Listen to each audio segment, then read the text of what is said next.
I'm Rosie, and as Gail said, I'm one of the senior scientists who've been part of the One Wales team for, well, since its inception, really. And so we thought it'd be a good idea to give you a bit of an insight into how we go about deciding what medicines actually go forward in the One Wales process, and all the kind of process that's involved before you actually get the evidence status reports plopping into your inbox, and your discussions then as to what to do. So can I have the next slide, please? The layout, I'm going to give a brief introduction as to how we identify medicines in the first place, and then how we actually screen those medicines and agree which ones we're going to assess. Then a quick summary of how we go about putting the actual evidence status reports together, and then a final just overview on the review process. And next slide. So first of all, identifying the medicines, and so there's a number of sources that we use to feed into the process in the first place. Probably one of the most sort of like the ones that have fed most, particularly in the early stages of the process, is the from IPFR intelligence, and so AWTTC actually have a role supporting and administering the All Wales IPFR database, and so the 8 IPFR teams across Wales record all of their IPFRs that have been considered onto this database system, and we generally on about a monthly basis will have a look at the data, and we look at the previous 12 months data to see if there are any cohorts emerging from there. We can also take suggestions from the IPFR teams themselves, so if they're aware of kind of repeated requests coming into them. And then also another important source of medicines requests is from the service itself, so clinical experts, drugs and therapeutics committees, WISC, and formulary pharmacists may all put in requests for medicines that they feel are being kind of requested on a regular basis or multiple times for us for the same indication. And we do have a medicine request form for that that we ask them to fill in, which gives us some of the information that we need in order to make the decision if it suits our process. And we have in some cases as well have patient organisations directly contacting AWTTC, which is also another kind of route by which medicines may be kind of brought onto our radar for One Wales. I think it's also quite important to note that we don't accept medicine referrals for One Wales from pharmaceutical companies. This is something that really is driven by the service and not by the industry. And so the medicine request form, this is available on the AWTTC website, and it's there to give us all the information that we need in order to see if the medicine meets our criteria. So we're looking at if there are any treatment guidelines that recommend use of the medicine for this indication in particular, because obviously we're aware that sometimes even if a medicine is sometimes off-label or hasn't been through HTA, it may still be included in guidelines. Where it actually fits in the usual treatment pathway, and whether there's really an unmet need in Wales for this medicine. Are the patients who are not receiving the treatment that would be best for them? And also if there is any published evidence available, so if the clinicians or the pharmacists who are putting in this form are aware of any evidence, then it's really useful if they can start putting that in at this stage. And also what's quite crucial for us is identifying if there's any clinical groups or clinicians who'll be able to provide AWTTC with the outcome data. So after 12 months of a positive One Wales decision, we do need to have outcome data to see what is happening with this medicine in the real world. And we wouldn't really embark on a One Wales process unless we had that assurance from the clinicians who are treating patients. So could I look at the next slide? So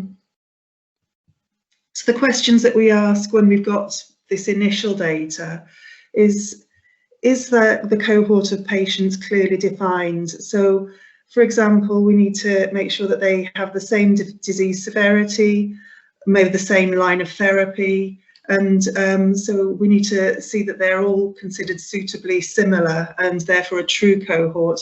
And it's only if that's really clear that the process will proceed. If it seems though as if there's a range of patients within that cohort, then or it isn't really something that we would go ahead with. And then secondly, if there's any HTA advice for this medicine. So if there's, for instance, a negative AWMSG or NICE recommendation, so if it's not recommended through HTA, then we wouldn't be pursuing this because the HTA would supersede or trump the One Wales process. And so we wouldn't go through the process if that had already been done. And then we'd also be looking if there's something that Gail touched on earlier, if there's a licensed medicine, you know, for something that's been requested that's off-label, we would also be kind of looking into if there were any treatments that were available for the indication already that were licensed and recommended. If there were already some alternative treatments, then that's something that would also preclude it from going through the One Wales process. And for licensed medicines, it's very important for us that the marketing authorization holder is committed to HTA with either NICE or AWMSG, and so the One Wales recommendation would therefore be truly interim to the HTA recommendation. And it just would be there to allow the company to maybe gather a bit more data to support their application for HTA. And if it is a licensed medicine, then we would usually say the One Wales would be expected to last for 12 to 18 months. That's the sort of period we'd be expecting them to submit for HTA following a One Wales recommendation. And one of the other quite important things, which is one of the reasons this was set up in the first place, is whether the medicine is available elsewhere in the UK. So the quality of access to medicines is something that's a very important consideration. So for instance, if a medicine was available through NHS England commissioning, the One Wales processes can be kind of put in place to avoid that postcode lottery scenario between Wales and England, for instance. And then once again, I think this is something that we're kind of reiterating throughout is if the clinicians are able to provide us with outcome data, it's very important to have engagement with the clinicians who are treating the patients. And so that if we have a One Wales recommendation, that the clinicians are able to provide us with outcomes, and so that we can be kind of like reassured that the treatment is suitable and appropriate 12 months down the line. So the next slide. The consultation process following the screening. We have a One Wales working group, which includes our immediate One Wales team, and also there are members of the AWTTC senior management team.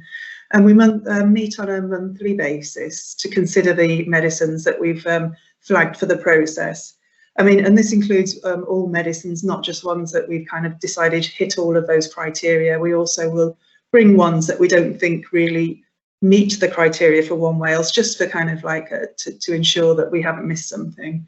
And so these are then discussed alongside all the information that we've gathered to inform whether it meets our criteria or not.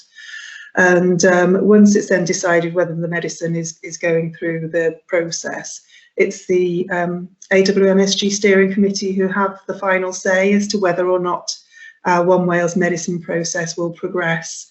And so medicines that we want to put through the One Wales process will be taken to the steering committee, along with those that don't meet the criteria, and they will then sort of give the final sign-off to continue. And just to let you know, we do actually list all of the medicines that we've considered for the process which haven't actually met our criteria. We list them on the AWTTC website with the rationale next to them, just so that we can signpost people if they sort of like, if the same recommendations come through again, then we can say, oh, actually, it's already been considered and not deemed suitable. So then the next stage, presuming we're all going ahead, so if we go on to the next slide. Oh, sorry, I was just going to mention we've got a couple of medicines that we are considering at the moment, which are going to go to steering committee in August.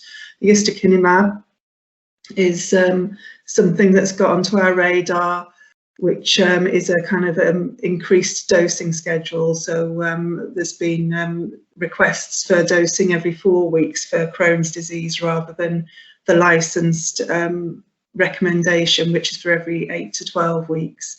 And then there's also been consideration of ibrutinib for first-line CLL during COVID to avoid hospital chemotherapy appointments. So those are going to be going to steering committee in August. If we go on to the next slide. So when we decided to go ahead with the medicine, it's a time for us to gather all the evidence. And so the main bulk of the evidence that we get as far as clinical safety and cost effectiveness is through the literature search, which I'm not going to go into any detail now because Kat will be talking about that in her talk after me. We also contact the clinical experts and the company. Clinical expert is vital. We do need that to provide patient numbers and kind of advice on the surrounding issues around how medicine is actually used in practice. We do approach the company. If the medicine is licensed, then we would expect the company to provide us with some clinical and cost effectiveness evidence. But if it's an off-label, we will still approach the company, but so they may have some clinical evidence, etc. But obviously there's not any kind of expectation for them to provide that to us. And so apart from that, we also will get in touch with patient organisations. It's nice if we can get a sort of statement from patients or the organisations, particularly on the direct patient impact with respect to quality of life considerations, which may not be captured elsewhere. And so once we've got all this evidence together, if we go on to the next slide, I just put this in here to give you an idea of the stages of actually writing the evidence status report and the kind of the process it goes through in a kind of quality assurance way for you. So once the literature search has been sifted, and once again, as I say, Kat is going to give a bit more detail about how we kind of like sift that and narrow down the evidence to be included within the report. We have a medical writer who will create the report in the first place, and then that's going to go to a pharmacist and a senior scientist who will do clinical and technical edits of the report to ensure that all of the report has been written and the sort of the way that the clinical evidence has been displayed on the report is still accurate once it's been kind of like summarised within it, and also technically, apart from the basic grammar and layout, it's also a kind of like point-by-point check that all of the figures and data has been sort of like included in the report accurately. And after that, we have the first draft, which goes to our medical director, Rob Brackey, who checks it over. And at that point, we then send it out for a couple of weeks to the company and to the clinicians to get any comments back, because we want on the accuracy and fairness of the report. And also through writing the report and through going through the literature search and things like that, we inevitably come across areas of uncertainty, things that we require some clarification on. So it might be a bit uncertain as to, if in the literature there are a few different doses that have been used in the kind of case studies and things, we'd be wanting a bit of clarity onto what the most reasonable dose was and anything else that's sort of popped up as a result of us going through that. And then when we've got those comments back from the clinicians and from the company, we'll incorporate those into the final draft, which goes through the proofing process with a senior manager from AWTTC. And after that, that's the point at which you receive it in your inbox for discussion at the One Wales Medicines Assessment Group, as you're now called. I'm going to try and reinforce that for your discussions. And so I've also given a kind of just a quick kind of summary of how the sort of places that we get the information that's put into the report, and just to give you an idea of our thoughts as to why we've included what we've included into the background. So first and foremost, it gives you a summary of why the medicine's being assessed through One Wales, how it's ended up kind of like going through this process. As I say, there's sort of like a rationale based on all of the information that and discussions that have gone on. The target group section, that is mainly defined by clinical experts really, and also some of the literature, but the clinical experts are the people that we will be really kind of going to get that target group clearly defined. The marketing authorisation details are pretty self-explanatory. Even if it's off-label, we'll give information onto what it actually is licensed for. And also, if we do have any sort of horizon scanning information on upcoming licensing for an off-label maybe indication, then we will include that there if we do have that sort of information. And then the dosing information, that's something, if it's a licensed indication, that's straightforward. It's going to come from the SPC. But for off-label indications, this will be a combination of information from the kind of the literature that we've got and from clinicians, and we would also provide a rationale of the source of that information in that section if it's something that differs from the SPC. The clinical background usually gives a summary of the disease background and why that medicine in particular is deemed to be kind of suitable for that disease in treatment. And then we have a kind of summary of the incidence and prevalence data, which is once again a combination of maybe figures that we get from the literature. There may be some published data that we can then kind of extrapolate down to the Wales population, and also from clinical expert estimations. The current treatment options are predominantly taken from guidance documents that are available, and once again the clinical expert input. And then the guidance and related advice, we'll put anything there that pertains to that indication in particular, that disease area. So national guidance from the recognised clinical bodies will be included here, and also any HTA recommendations that do exist for that indication, whether or not they're positive or negative, and anything that maybe is in progress with NICE or AWMSG, we will list those within that guidance section.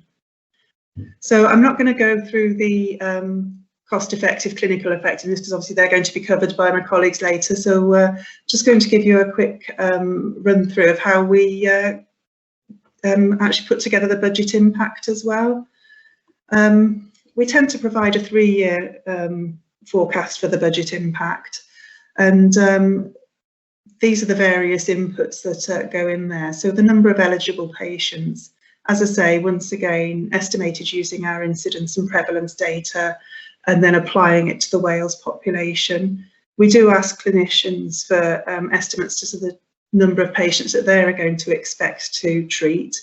And if we don't have feedback from the whole of Wales, we may extrapolate that from a region. So if we've only got information for this, for the north or west, we will then go by population and extrapolate that across to Wales. The dose and duration of treatment, the most likely dosing regimen that's going to be used in practice, we agree that with clinicians, and also we will refer to the SPC and also to all the doses that have been used in the available clinical evidence. And obviously the duration of treatment, that's going to be dependent upon the nature of the intervention. In some cases, it might just be a one-off treatment cycle. Sometimes it might be a certain number of treatment cycles, or it might be ongoing. And so if we do have treatments that are ongoing, then we will take into account discontinuation rates, maybe due to disease progression or adverse effects. Once again, using the best evidence that we've got from clinicians and the publications. And for the main budget impact, for the one that you see in the main part of the report, we do use the list prices for medicines there. But if there is a simple discount or patient access scheme in place for that medicine, that's, if it's an off-label medicine, then that's most likely still going to apply even for the One Wales use. So we will provide an appendix with the discounted prices in there, and then we can remove that appendix because it's obviously confidential for when it's actually published online. And then what we also do is we do look at the associated administration costs, monitoring costs, etc. These tend to be gathered once we've established if there's blood tests, etc., if there needs to be a hospital visit, chair time, things like that. Those are all taken from the National Schedule of NHS reference costs, and we calculate those both for the actual medicine that we're considering, and also for any displaced treatments or medicines that may be used as a sort of like what we call a comparator. So, and finally, we have on quite a few occasions included scenarios. So particularly where there's areas of uncertainty, for instance, over uptake or discontinuation rates, things like that, we may provide 2 or more scenarios just to kind of give you an idea of where the budget impact may lie, and you can then kind of like use that to kind of get a rough idea sort of thing. Whilst obviously putting together this budget impact, there's going to be quite a few areas where we do find issues, particularly areas of uncertainty, and we do tend to highlight those in the budget impact section. Anything that we've identified as an area of uncertainty, or where there might be kind of a bit of variety, then we'll put that in there. And so if we go on to the next slide. I've just put an example here. Obviously, you're all familiar, but newer members may not have actually seen this as yet. The azacitidine for the angioimmunoblastic T-cell lymphomas, quite a nice neat one actually. We've got the azacitidine with the bendamustine as comparator, and for this one we put in 2 scenarios, one with 100% uptake by eligible patients and one with a 50% uptake. And so it gives you an idea of sort of like where the budget impact may lie, depending on how many patients actually uptake that medicine. And so finally, if we come on to the review section, which is on the next slide, as Gail said, we will always review a new One Wales decision at 12 months post-decision. This is to give us particularly an idea of how it's actually working in the real world. And so we contact the company and clinical experts for any new evidence and the actual numbers of patients on the ground who have been treated. And we'll conduct another literature search. We usually predate the original research by kind of 3 months or so, just to ensure that we capture anything that's kind of wasn't captured in the original report. And then we do compare the patient numbers with the original estimates to see how well that's fitted in. I think to date we've been reasonably good with that. The numbers have been quite accurate actually, which is great, and I think it particularly reflects the engagement we've had with clinicians. I think it's important to just report the review report that you receive. We only put any new evidence. We're not going to repeat evidence that was put in the original report, or if we're doing a review, maybe it's the 3rd review, we wouldn't include any evidence that has already been provided in previous review reports or the original report. And it's anything that really could affect the One Wales decision. So we don't, I think that once again, CAT will go through the sifting process, which is the same for the reviews as it is for the main report. And then obviously it's over to the One Wales Medicines Assessment Group for the decision to either continue, discontinue, or to reassess based on the new evidence in the last year. And as Gail mentioned, we're also now asking you to decide how long until the next sort of like OWMAG group review is conducted, which could be anything from 1 to 3 years. And this, regardless of what that decision is, AWTTC will always continue to do an annual literature search and check for any new advice and any newly licensed medicines and treatment options that have become available in the last year. So I hope that gives you a bit of an insight as to what we're doing behind the scenes before we get to you. And do put any questions to us at the end of the session or in the chat. And thank you very much.